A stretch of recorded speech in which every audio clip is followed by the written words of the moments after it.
साथियों, आज हमारा महाराष्ट्र विकास कर रहा है।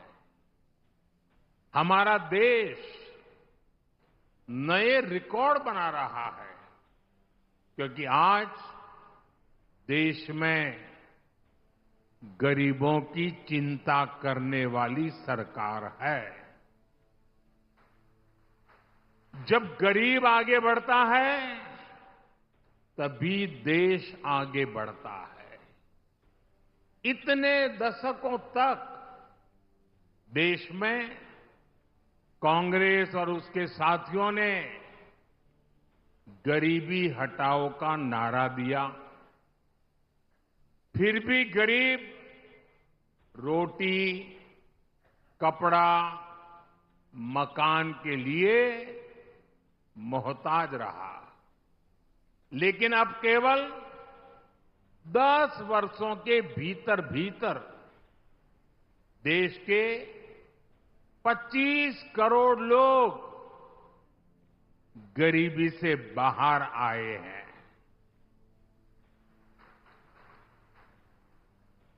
ये कैसे हुआ? ये इसलिए हुआ क्योंकि मोदी की नीयत सही है। मोदी गरीब का सेवक बनकर काम करता है, आपका सेवक बनकर काम करता है। ये इसलिए हुआ क्योंकि गरीब के खिलाफ ये लड़ाई केवल मोदी ने नहीं, देश के गरीब ने भी लड़ी, आप सबने लड़ी। आज महाराष्ट्र में 50 लाख से ज्यादा महिलाओं को उज्ज्वला योजना के तहत मुफ्त गैस कनेक्शन दिए गए हैं। जल जीवन मिशन के तहत राज्य के 1.25 करोड़ से ज्यादा घरों में नल से जल ये सुविधा मिलने लगी है। आज महाराष्ट्र के लगभग 7 करोड़ जरूरतमंदों को हर महीने मुफ्त राशन मिल रहा है। राज्य के 26 लाख से ज्यादा गरीबों को पीएम आवास योजना का लाभ मिला है, उन्हें पक्के मकान दिए गए हैं। गरीबों के लिए ऐसे काम लगातार होते रहें, इसके लिए महाराष्ट्र में महायुति सरकार फिर से बननी जरूरी है। साथियों, डबल इंजन सरकार में विकास की गति डबल होती है, साथ ही योजनाओं का लाभ भी डबल हो जाता है। महाराष्ट्र के किसान आज इसका अनुभव कर रहे हैं। यहां किसानों को एक और पीएम किसान सम्मान निधि का लाभ मिल रहा है, साथ ही नमो शेतकरी महासम्मान निधि ये भी मिल रही है। यानी सालाना 12,000 रुपये की आर्थिक मदद। और मैं मेरे किसान साथियों को बताना चाहता हूं, जब महाराष्ट्र में फिर हमारी सरकार बनेगी तो ये 12,000 रुपये की मदद बढ़कर 15,000 रुपये हो जाएगी। महाराष्ट्र के लाखों किसान परिवारों को इसका बहुत बड़ा लाभ होगा।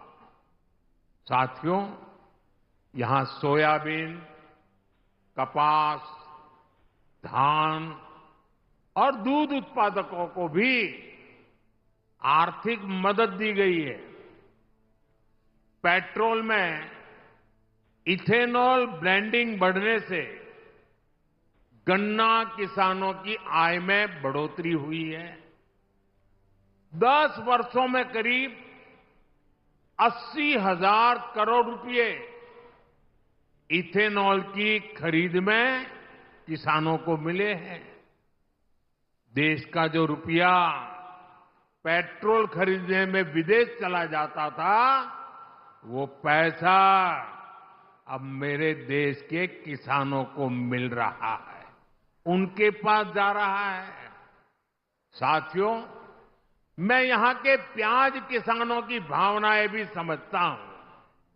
इसलिए प्याज के निर्यात में सहूलियत के लिए नीतियों में बदलाव किया गया है।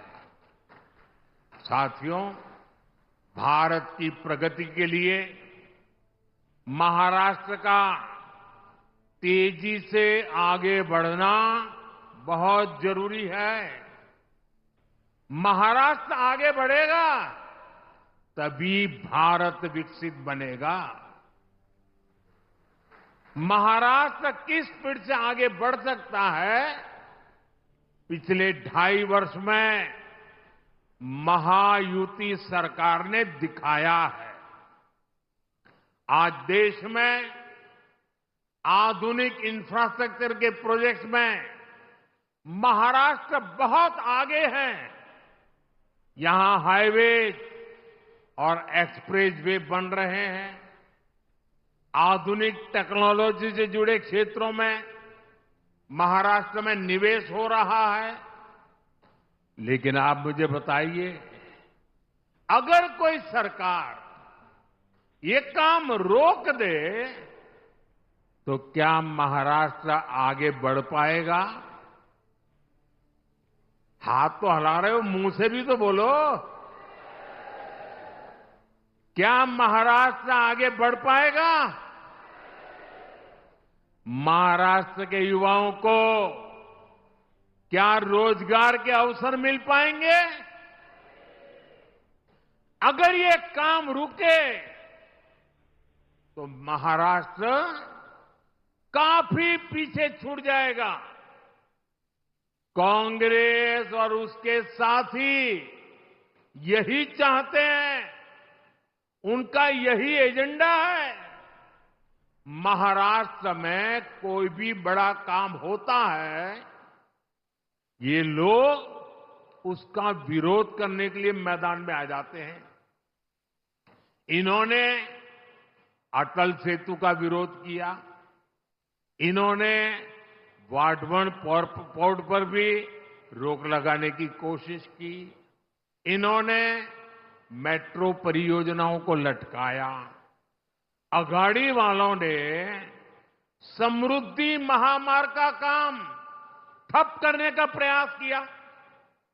पिछले 5 वर्षों में शुरुआती 2.5 साल महाअघाड़ी के महाभ्रष्टाचार और लटकाने अटकाने भटनाके के भेंट चढ़ गए हैं। इसलिए महाराष्ट्र के विकास की खातिर आपको अघाड़ी वालों को घुसने ही नहीं देना है, उनको सरकार से दूर रखना है। साथियों, महायुति सरकार के विकास के एजेंडे में नासिक का भी उतना ही महत्व मिल रहा है। आज आधुनिक इंफ्रास्ट्रक्चर नासिक की तस्वीर को बदल रहा है।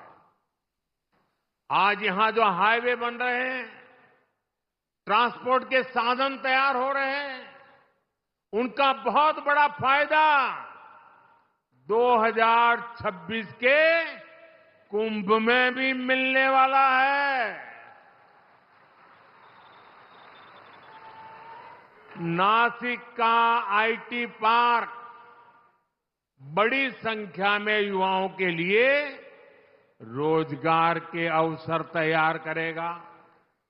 साथियों, आज हमारा नासिक डिफेंस सेक्टर में भारत की आत्मनिर्भरता का बहुत बड़ा केंद्र भी बन रहा है। नासिक में लड़ाकू विमान और सुरक्षा उपकरण नासिक में बनाए जा रहे हैं। आज नासिक के हर व्यक्ति को इस बात का गर्व भी है कि उनका ये नासिक, उनका ये शहर सशक्त भारत में इतनी अहम भूमिका निभा रहा है। लेकिन साथियों, दूसरी तरफ एक कांग्रेस और अगाड़ी वाले लोग भी है। ये देश को पीछे करने का, देश को कमजोर करने का कोई मौका नहीं छोड़ते। इन लोगों ने डिफेंस मैन्युफैक्चरिंग में देश को पीछे करने के लिए क्या कुछ नहीं किया। इन्होंने एचएएल को लेकर तरह तरह के झूठ फैलाए, विवाद खड़े करने की कोशिश की।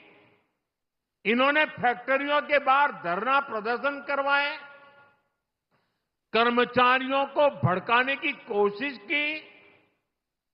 लेकिन आज वही एचएएल रिकॉर्ड मुनाफे वाली कंपनी बनकर उभरी है। जब नीतियां स्पष्ट होती हैं, नीयत साफ होती है, तो अच्छे परिणाम भी मेरे नासिक के भाई बहन देख रहे हैं। डिफेंस सेक्टर में आत्मनिर्भर भारत की ताकत बन रही है। साथियों, कांग्रेस और इसके साथियों को न बाबा साहब आंबेडकर के संविधान की परवाह है, न कोर्ट की और न ही देश की भावना की। ये सिर्फ दिखावे के लिए जेब में खाली पन्नों वाले संविधान की किताब लेकर घूमते हैं। कल आपने देखा, उनकी पोल खुल गई। जब संविधान की रक्षा की बात आती है, जब संविधान के सम्मान की बात आती है, ते उल्टा ही काम करते हैं। ये कांग्रेस वाले ऐसे हैं, 75 साल तक जम्मू कश्मीर में बाबा साहब आंबेडकर के संविधान को लागू नहीं होने दिया। 75 साल तक देश में एक संविधान नहीं था। कांग्रेस ने आर्टिकल 370 की ऐसी दीवार बना दी थी कि बाबा साहब आंबेडकर का संविधान वहां घुस ही नहीं सकता था।